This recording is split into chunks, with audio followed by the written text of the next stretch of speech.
ഇനി ഒരു മോഷണത്തിൻ്റെ ദൃശ്യം പ്രേക്ഷകരിലേക്ക് ഒന്ന് കൊണ്ടുവരികയാണ്. അതായത് ക്ഷേത്രത്തിലെ കാണിക്കവഞ്ചി കുത്തി തുറന്ന് പണം കവർന്ന ഒരാളാണ്. ബാലരാമപുരം പുന്നക്കാട് ക്ഷേത്രത്തിലാണ് ഈ മോഷണം നടന്നത്. അപ്പോൾ ആ ദൃശ്യങ്ങളുടെ കൗതുകം ഒന്ന് കാണാം.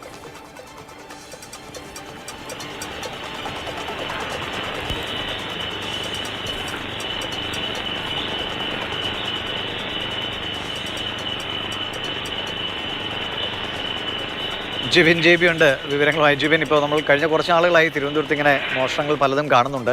എല്ലാത്തിലും വളരെ ഭവ്യതയോടെ, സ്നേഹത്തോടെ, ആദരവോടൊക്കെ കൂടിയാണ് പലരും ഈ ആരാധനാലയങ്ങളിലേക്ക് വരുന്നത് പോലും. പക്ഷേ മോഷ്ടിച്ചുകൊണ്ട് പോവുകയും ചെയ്യും അല്ലേ?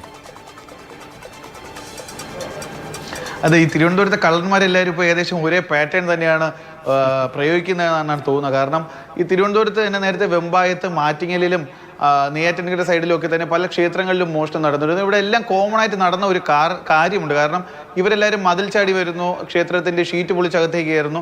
കയറിയതിനു ശേഷം എല്ലാവരും ചെയ്യുന്ന ഒരു കാര്യമാണ് നേരെ ചെന്ന് നിന്ന് അവിടുത്തെ പ്രതിഷ്ഠയ്ക്ക് മുന്നിൽ ചെന്ന് നിന്ന് പ്രാർത്ഥിക്കുക. ഏകദേശം ഒരു 5 മിനിറ്റോളം നിന്ന് കള്ളന്മാരിങ്ങനെ പ്രാർത്ഥിക്കും. അതിനുശേഷമാണ് അതിൻ്റെ മുന്നിൽ തന്നെയുള്ള ഭണ്ഡാരപ്പെട്ടി തന്നെ കുത്തി തുറന്ന് അതിൻ്റെ അകത്തുള്ള പണം തന്നെ മോഷ്ടിച്ചെടുക്കും. എന്നിട്ട് ഈ പണമെല്ലാം മോഷ്ടിച്ചെടുത്തതിന് ശേഷം പിന്നെ കുറച്ച് നേരം മുട്ടുകുത്തിയിരുന്ന് പ്രാർത്ഥിക്കും. എനിക്ക് തോന്നുന്നത് ഈ ചെയ്ത കുറ്റം ദൈവം ക്ഷമിക്കുന്നതിന് വേണ്ടിയിട്ടായിരിക്കും. ഈ പ്രവർത്തിക്ക് മുമ്പും പ്രാർത്ഥിക്കും, അതിനുശേഷം ഈ മോഷണം നടത്തിയതിനു ശേഷം പ്രാർത്ഥിക്കും. എന്നിട്ടാണ് ഈ ഭണ്ഡാരപ്പെട്ടിയിൽ നിന്ന് കുത്തി തുറന്നെടുക്കുന്ന വസ്തുക്കളുമായി, പണവുമായിട്ടൊക്കെ തന്നെ ഇവർ പുറത്തേക്ക് പോകുന്നത്. ഈ കൊന്നാൽ പാവം തിന്നാൽ തീരുമെന്നൊക്കെ പറഞ്ഞ് കേട്ടിട്ടില്ല. അതുപോലത്തെ സെയിം സെറ്റപ്പാണ് എന്തായിരുന്നാലും ഇവരും ചെയ്തുകൊണ്ടിരിക്കുന്നത്.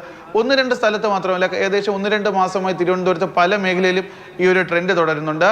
പക്ഷേ ഇവരെല്ലാവരും മറന്നു പോകുന്ന ഒരു കാര്യമുണ്ട്. ഈ ഭൂമിയിൽ നടക്കുന്ന കാര്യങ്ങൾ മുകളിലിരുന്ന് ദൈവം കാണുമെന്നൊക്കെ പറയുന്നത് കേട്ടിട്ടില്ല. പക്ഷേ ഇപ്പോൾ ദൈവം കാണുന്നതിന് മുമ്പ് തന്നെ ഈ സ്ഥലങ്ങളിലുള്ള CCTV ക്യാമറ കാണുമെന്നുള്ളതാണ് ഏറ്റവും വളരെ ഒരു സത്യമെന്ന് പറയുന്നത്. കാരണം എല്ലായിടത്തും ഇപ്പോൾ ഒരു ചെറിയ കടയായിരുന്നാൽ പോലും അവിടെ ഒരു CCTV ക്യാമറ ഉണ്ട്. അപ്പോൾ പിന്നെ ഇത്രയും വലിയ പണങ്ങളൊക്കെ സൂക്ഷിക്കുന്ന, പ്രത്യേകിച്ച് നേർച്ചയായിട്ട് കിട്ടുന്ന വസ്തുക്കളൊക്കെ സൂക്ഷിക്കുന്ന സ്ഥലത്ത് ഒരു ക്യാമറ കാണാതിരിക്കുമോ എന്നുള്ളൊരു ലോജിക്കെങ്കിലും അവർ ചിന്തിക്കട്ടെ. ഇതെല്ലാം എല്ലാ ക്ഷേത്രങ്ങളിലും, അമ്പലങ്ങളിലും, പള്ളികളിലും ഒക്കെ തന്നെ ഇപ്പോൾ CCTV ക്യാമറ ഉണ്ട്. കൃത്യം ഈ CCTV ക്യാമറയുടെ മുന്നിൽ വന്നു നിന്നാണ് ഈ പലരും പ്രാർത്ഥിക്കുകയും തുടർന്ന് ഈ കാണിക്ക വെച്ച് കുത്തി തുറന്ന് പണം എടുത്തുകൊണ്ട് പോവുകയും ചെയ്യുന്നത്. അതേ സമാനമായ കാര്യം തന്നെയാണ് എന്തായാലും ഇന്ന് ഈ ബാലരാമപുരത്ത് പുന്നക്കോണത്ത് നടന്നിരിക്കുന്നത്. അവിടെയും ഈ കള്ളൻ മടുതിൽ ചാടി എത്തുന്നു, കുറച്ച് നേരം അവിടെ നിന്ന് പ്രാർത്ഥിക്കുന്നു, പിന്നെ മുട്ടിലെഴയുന്നു, നേരെ ഭണ്ഡാരപ്പെട്ടിയുടെ അടുത്ത് പോകുന്നു.